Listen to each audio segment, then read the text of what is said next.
Ces combattants sont des Touaregs. Ils appartiennent au mouvement de libération nationale de l'Azawad, le MNLA. Depuis un mois, ils se présentent comme les maîtres de cette partie du Sahara, une zone immense, encore difficile à contrôler. Les MNLA contrôlent les villes, les MNLA contrôlent les lieux stratégiques. Nous sommes dans les déserts, nous sommes sur un axe extrêmement large que les MNLA ne contrôlent pas forcément. Ce territoire, déjà exsangue et hanté par la misère, doit faire face depuis 2006 à un nouveau fléau, AQMI, Al-Qaïda pour le Maghreb islamique. Ici, même les hommes du MNLA ne peuvent se déplacer qu'en convoi lourdement armés. Aujourd'hui, les Touaregs contrôlent plus des 2/3 du Mali. Le pays est littéralement coupé en deux. Après une offensive militaire fulgurante qui a surpris toutes les chancelleries, les principales villes du nord sont tombées. Et le 10 avril dernier, les Touaregs proclamaient unilatéralement le nouvel État de l'Azawad. Aujourd'hui, dans cette partie nord Mali, l'armée malienne s'est désintégrée. De sa présence, il ne reste que ses carcasses. Pourquoi cette insurrection contre le Mali? Qui sont ces combattants Touaregs? Quelles sont leurs relations avec Al-Qaïda? Pour le savoir, il faut se rendre à Gao.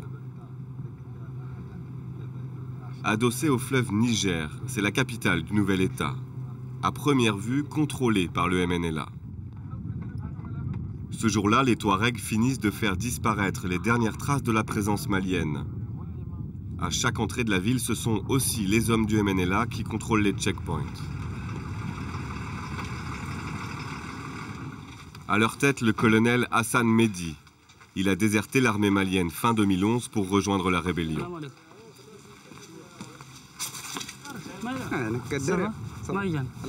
C'est un militaire de carrière. Il fait partie des officiers les plus expérimentés du mouvement. C'est la route du Niger. Il tente de contrôler cet axe, la seule route du pays. C'est l'axe Gao-Niamey, en passant par Ansongo et Labzanga. Ouais, bien sûr. Sa préoccupation aujourd'hui, empêcher les armes venant de Libye de pénétrer en ville. Depuis la chute du régime de Kadhafi, elle prolifère dans la région et profite principalement aux brigades d'AQMI.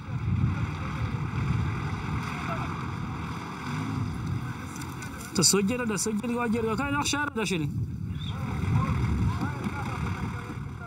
y a de fortes craintes que des armements rentrent par des frontières, plus particulièrement par la frontière du Niger.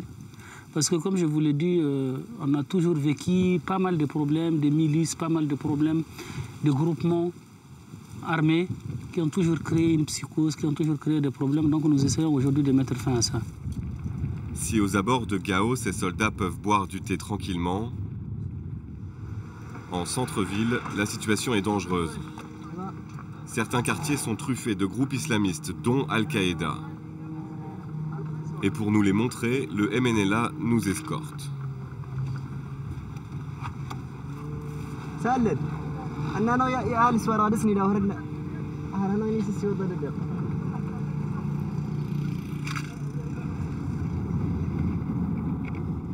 Il faut rester discret et filmer derrière des vitres teintées. Quelques minutes à peine et déjà les premiers drapeaux noirs, l'insigne des groupes islamistes. Ici, un véhicule d'Ansardine, le groupe intégriste Touareg. Et puis, très vite, à droite, les djihadistes d'AQMI. Sur la gauche, un autre groupe salafiste.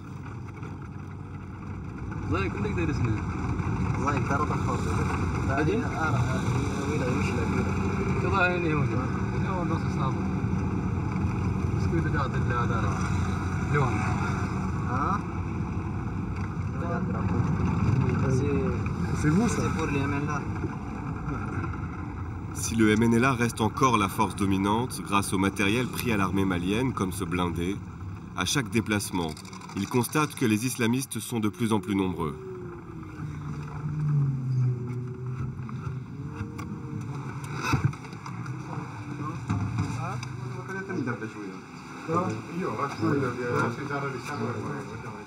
Dans cet ancien centre administratif occupé par le MNLA, les soldats du colonel Amadou. Ces hommes font partie de ceux que l'on appelle les Libyens. Plus de 800 militaires touaregs incorporés dans l'armée de Kadhafi. À la chute du régime, ils sont revenus au Mali lourdement armés. Le colonel Amadou a participé à l'offensive contre l'armée malienne. Il a vu, impuissants, les groupes islamistes s'infiltrer dans Gao à la fin des combats. Ces groupes sont arrivés dans les villes après les combats du MNLA et ils ont commencé à créer des problèmes. Leurs forces n'ont pas subi de pertes, contrairement à celles du MNLA, qui ont laissé beaucoup d'énergie et beaucoup de munitions dans les combats. Nous leur avons demandé de partir. Si ces groupes djihadistes refusent de partir, la confrontation ne pourra pas être évitée. Car si ces groupes refusent notre ultimatum, nous utiliserons la force. Parce qu'ils sont sur notre territoire et ils arrivent avec des idées que nous ne partageons pas. Ces idées, c'est entre autres l'instauration d'un califat dans toute la région. Car à ce jour, Al-Qaïda circule encore librement dans les rues de Gao.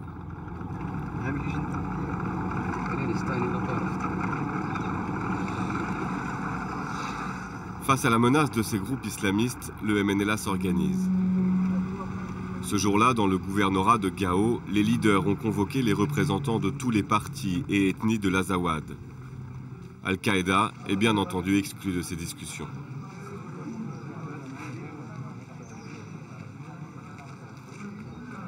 Nous avons les composantes de l'Azawad. Nous avons des Sorais, nous avons des Arabes, nous avons des Touaregs, nous avons des Peuls venus de tous les coins de l'Azawad. Ils sont représentés ici dans cette salle. L'objectif de cette réunion est de fusionner tous les mouvements locaux et de créer un gouvernement provisoire, pour ensuite chasser les djihadistes de la région. L'avenir de la présence d'AQMI dépend donc en grande partie de l'issue de ces négociations. Vous avez vu que partout au monde, là où il y a un combat, c'est des groupes qui se précipitent toujours à infiltrer et à chercher à se renforcer. Donc aujourd'hui, l'Azawad, il est à un stade où il a besoin de cohésion. Nous avons plutôt besoin de la cohésion. Une fois que la cohésion est là, les Azawadiens peuvent eux-mêmes prendre leur sort en main et demander à ces groupes de quitter le territoire. À ce moment-là, le MNLA cherche à intégrer les hommes d'Ansardine, la faction touareg islamiste qui joue en ce moment la confusion avec les salafistes. Une alliance sans laquelle il sera difficile de contrôler l'Azawad.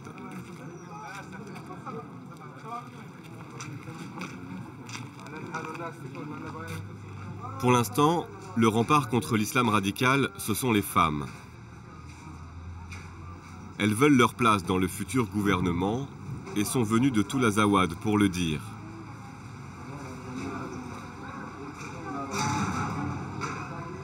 Nous voulons être là pour réclamer nos droits et devoirs, pour que la femme nomade, c'est le pilier de la maison de tous les temps.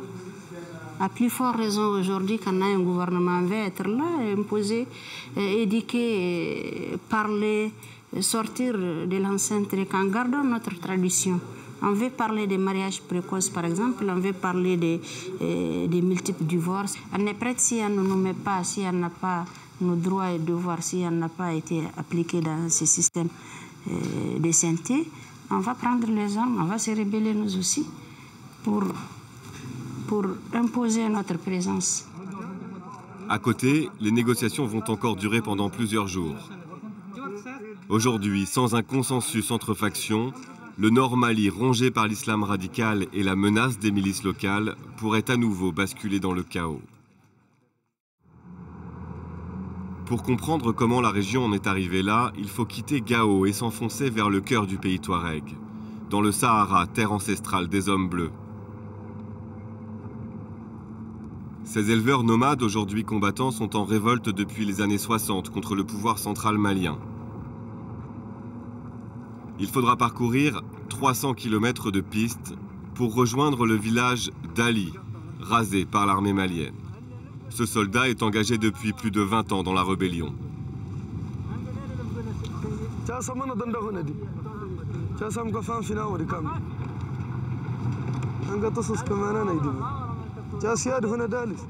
Leur insoumission, lui et les siens l'ont payé au prix fort. Dans les années 90, l'armée malienne a massacré 47 membres de sa famille sous ses yeux.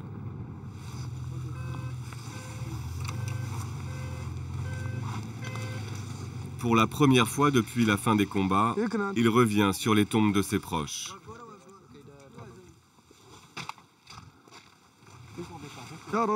Ça, ce sont les tombes des gens que le Mali a massacrés. Ici, vous voyez des tombes d'enfants et de femmes. Là, il y en a d'autres. Tous ces gens ont été tués ici. Vous voyez ? On a passé une semaine à les enterrer. Tous ceux qui ont échappé à ce massacre ont fui et ont tout abandonné. L'armée est arrivée le matin. Les gens étaient là avec leur bétail. C'était 2 jours après l'attaque de la ville de Menaka. Un blindé s'est positionné de ce côté-là et un autre véhicule s'est placé vers les maisons là-bas. Ils ont ouvert le feu sur les gens et le bétail qui a été rassemblé ici. Ceux qui ont fui sont partis vers les collines là-bas.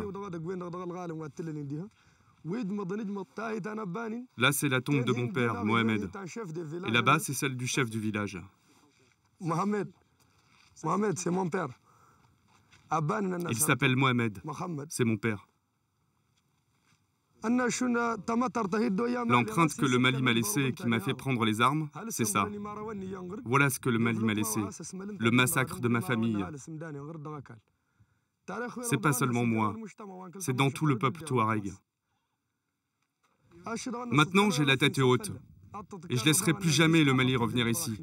Je me battrai jusqu'à la dernière goutte de mon sang.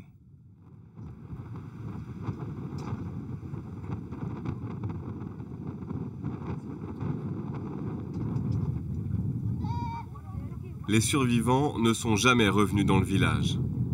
Ils vivent depuis dans des huttes non loin de là, dans le dénuement le plus total.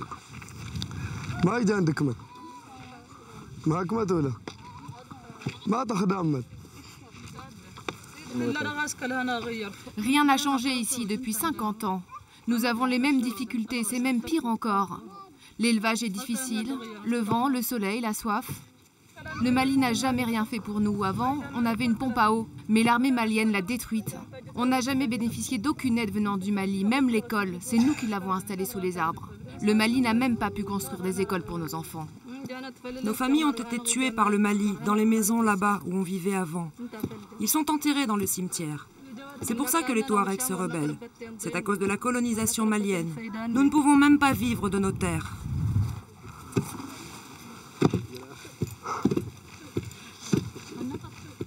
Ces injustices, les Touaregs les vivent depuis plus d'un demi-siècle.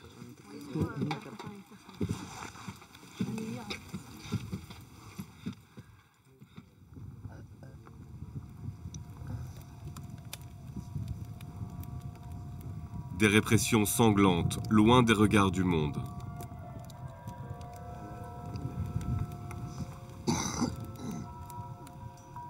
Ali est le descendant de 3 générations de Touaregs révoltés.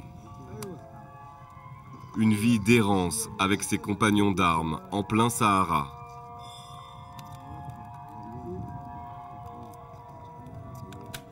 La lassitude s'est aujourd'hui installée.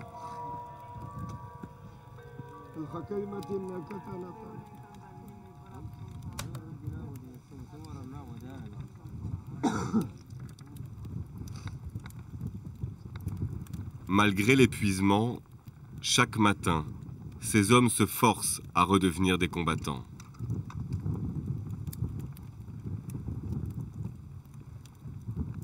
Car l'histoire du village d'Ali est loin d'être une exception.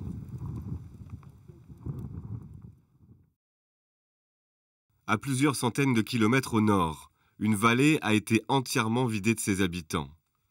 Ici, plus de 900 familles ont été chassées par l'armée régulière en 2006, sans un seul témoin.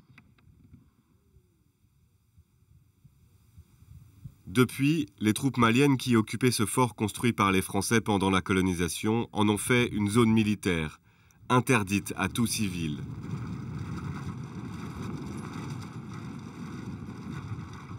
Le MNLA les a chassés il y a quelques semaines.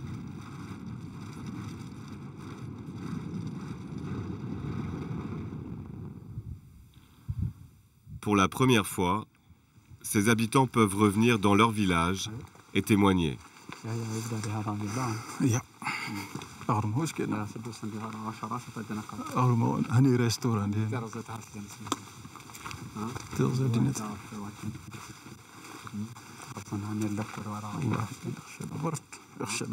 C'était une grande ville comme ça, c'était une grande ville. Ça vaut au moins 3 km carrés normalement ici. C'était une grande ville normalement.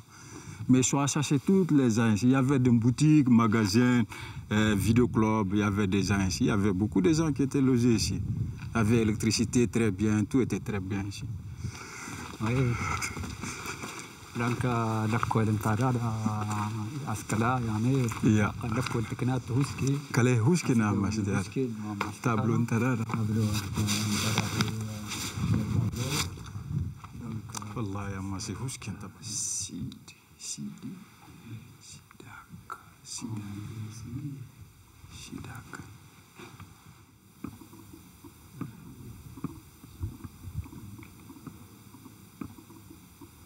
les gens qui ont été chassés d'ici étaient tous des proches des rebelles.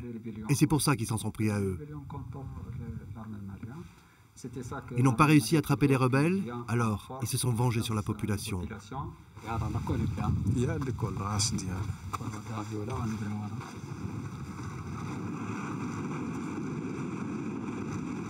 À quelques kilomètres de là, un peu plus loin dans la vallée, dans cette base militaire, 71 prisonniers de guerre maliens sont détenus par le MNLA.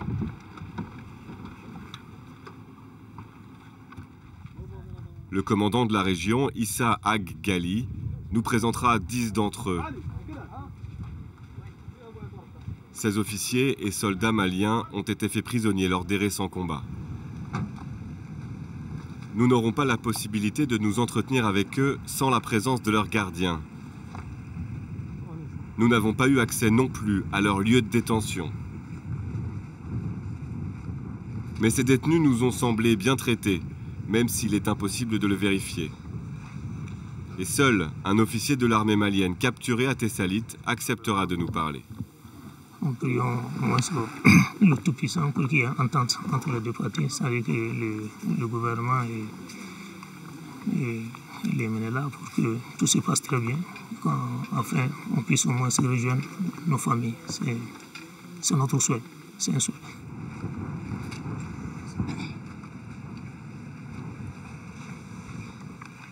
Vous voulez dire quelque chose?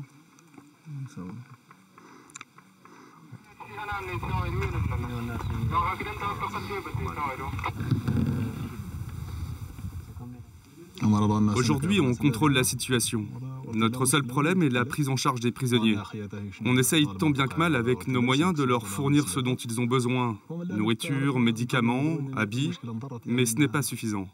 Les organisations internationales doivent leur venir en aide. Mais je ne sais pas pourquoi elles ne viennent pas les voir.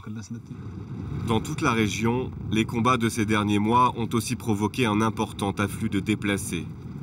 Les plus démunis se trouvent au nord, à la frontière de l'Algérie.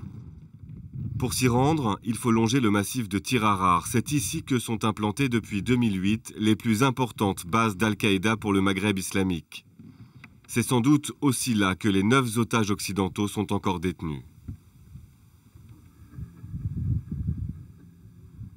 Changement de décor.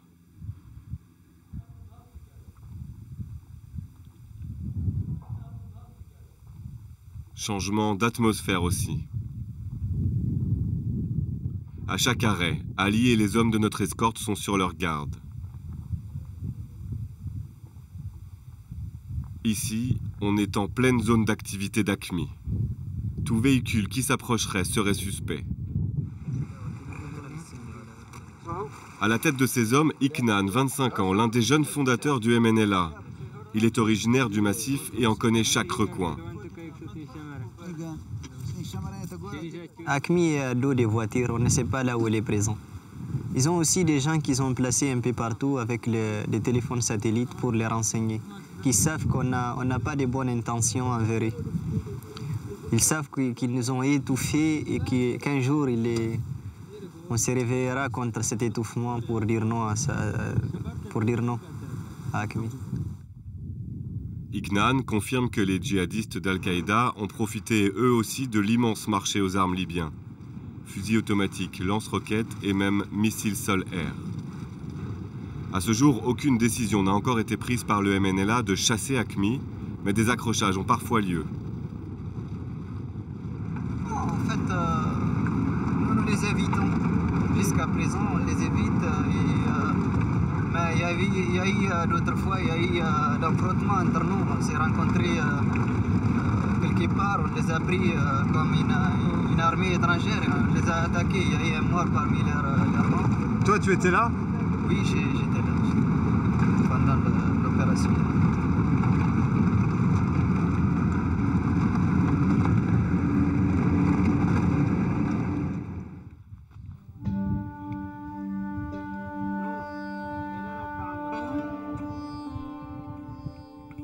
Dans cet immense désert, hommes et matériel souffrent. À la mi-journée, il fait 55 degrés à l'ombre. Tout s'arrête. Ali et ses compagnons d'armes, écrasés par la chaleur, s'écroulent.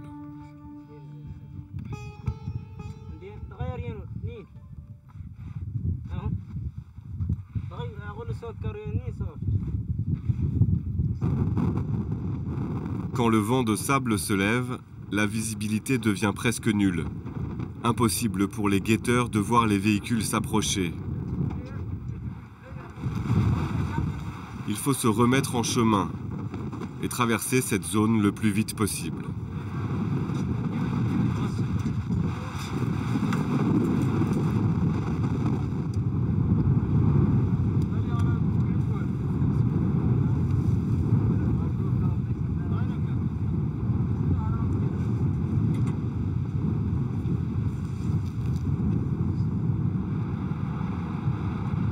À quelques kilomètres, à vol d'oiseau, les montagnes caillouteuses de Tirarar. On y trouve de l'eau et des grottes, une forteresse naturelle idéale pour se cacher.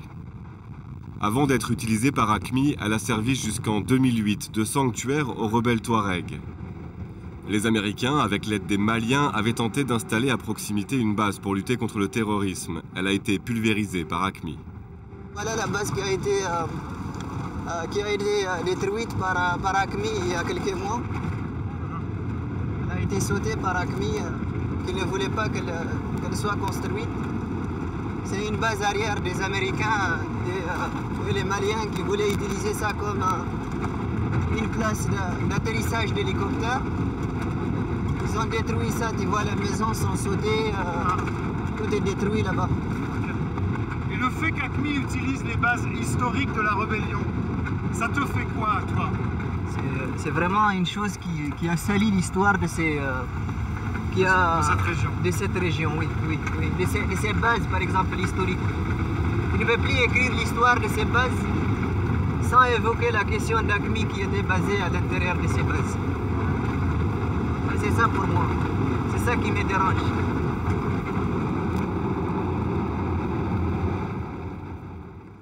Aujourd'hui, l'un des objectifs du MNLA est de récupérer les jeunes Touaregs embrigadés par AQMI. C'est l'histoire de ce soldat. Il a passé 2 ans dans les rangs d'Al-Qaïda et a accepté de livrer son témoignage à condition de garder l'anonymat. À l'époque, il veut quitter l'armée malienne car son revenu de 90 € par mois est insuffisant pour nourrir les 25 membres de sa famille. J'ai amené une permission ici, il y a quelqu'un qui m'a trouvé. Lors d'une permission à Kidal, j'ai rencontré quelqu'un. Je lui ai demandé comment je vais travailler, moi, parce que j'ai trop de problèmes. Donc, il y a quelqu'un qui m'a dit que... Je cherchais du travail et il m'a affirmé qu'Al-Qaïda pouvait me donner 1500 € par mois. Bon, je suis parti. Je l'ai suivi et j'ai rejoint Al-Qaïda. J'ai resté avec eux. Je suis resté au sein d'une brigade, mais ce que j'ai vu, ce n'était pas compatible avec mes valeurs. L'apprentissage coranique était quotidien. On quittait un endroit, on circulait, puis on s'arrêtait pour lire des versets du Coran. On faisait cela pendant 1 mois ou 2, et ensuite on changeait d'endroit. Je ne peux pas dire avec certitude de quel islam il s'agissait, mais je sais que c'est un islam différent de celui que nous pratiquons ici. Le chef de groupe, lui, ne m'a pas caché qu'il était pakistanais.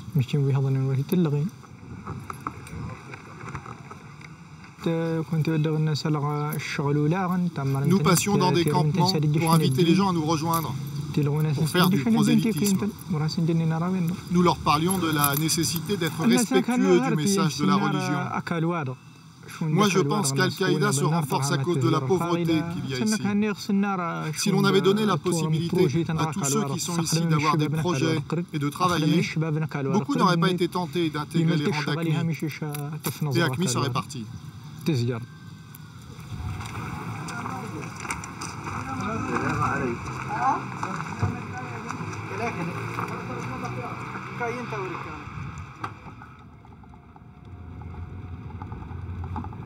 Arrivé à la frontière algérienne, sous les yeux des militaires installés sur ces collines.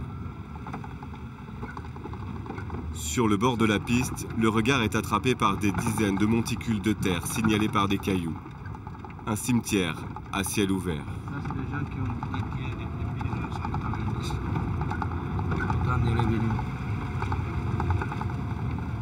C'est les gens qui les Mali a tués. Les gens de l'armée malienne. La plupart des d'autres parties parlementaires. Tinzaouten, la ville frontière. Le contraste est saisissant. Côté algérien, une ville avec eau, électricité, hôpital. Côté malien, le désert. Les derniers événements ont mis l'Algérie en alerte. La frontière est fermée depuis 1 mois. Mais le commandant du MNLA en charge de la zone tente de nous faire croire que tout va bien avec son voisin.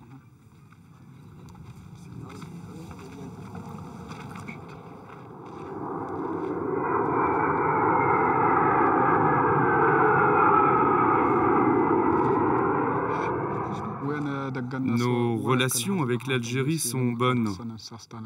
Non, il n'y a aucun problème. Nous n'estimons pas nécessaire de leur demander pourquoi ils ont fermé leurs frontières.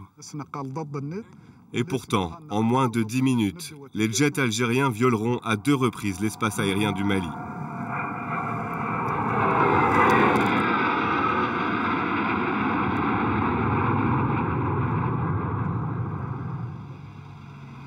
À quelques centaines de mètres de là, coincés entre les 2 pays, des réfugiés pris au piège.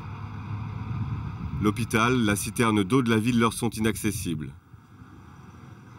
Installés sous des tentes de fortune dans ce no man's land, 500 familles tentent de survivre. Toujours surveillées par l'armée algérienne.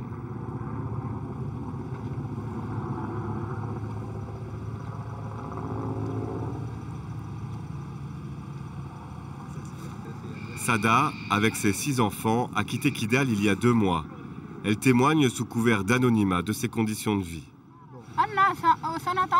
L'aviation malienne est arrivée et nous a bombardés. Il y a eu 12 blessés et 2 morts. Alors, on a été obligés de fuir dans la nuit. Ici, nous ne recevons aucune aide.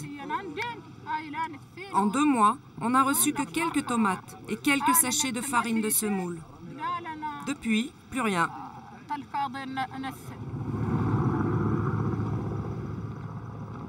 S'ils sont quotidiennement survolés par des hélicoptères, ces réfugiés n'ont vu à ce jour ni ONG, ni organismes internationaux.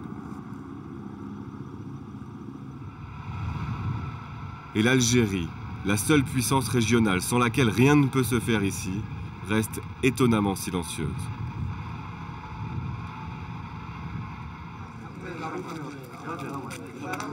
Retour à Gao. Après 3 semaines de discussion, les Touaregs du MNLA sont parvenus à composer leur gouvernement. L'alliance avec le groupe radical Touareg en Sardine n'a en revanche pas abouti. Une mésentente qui risque de fragiliser le tout nouveau conseil transitoire de l'État de l'Azawad. C'est ici, au siège de l'ancien gouvernorat, que le fondateur du MNLA a installé son quartier général. Bilal Ag-Sherif est la figure politique du mouvement. Il accepte de s'exprimer pour la première fois devant une caméra depuis le début de l'insurrection.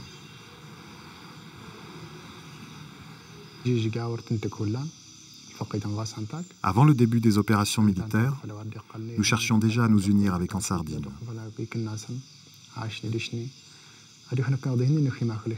Mais leurs représentants nous ont expliqué que c'était impossible, puisque leur objectif est d'imposer la charia.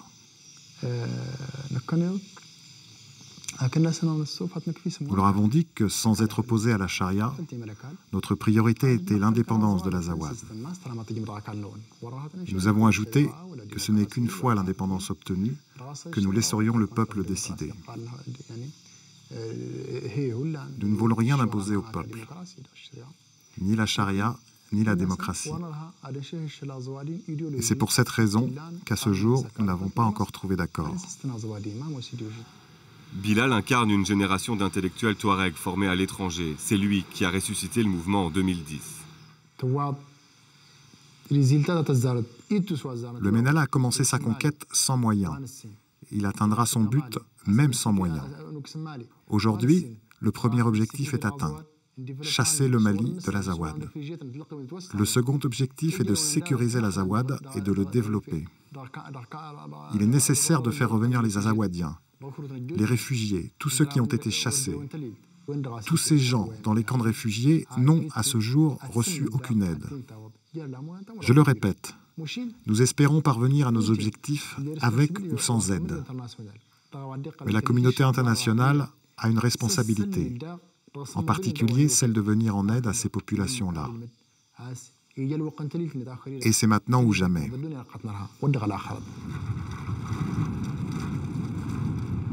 Au nord Mali, l'insurrection touareg et la disparition de l'État ont fait violemment ressurgir les fantômes du Sahel. Déplacement de population, renforcement d'Al-Qaïda, tensions avec les pays voisins, les défis du mouvement de libération de l'Azawad sont gigantesques. Si la communauté internationale ne pose pas les yeux sur cette partie oubliée du monde, cette terre pourrait devenir une zone grise aux portes de l'Europe.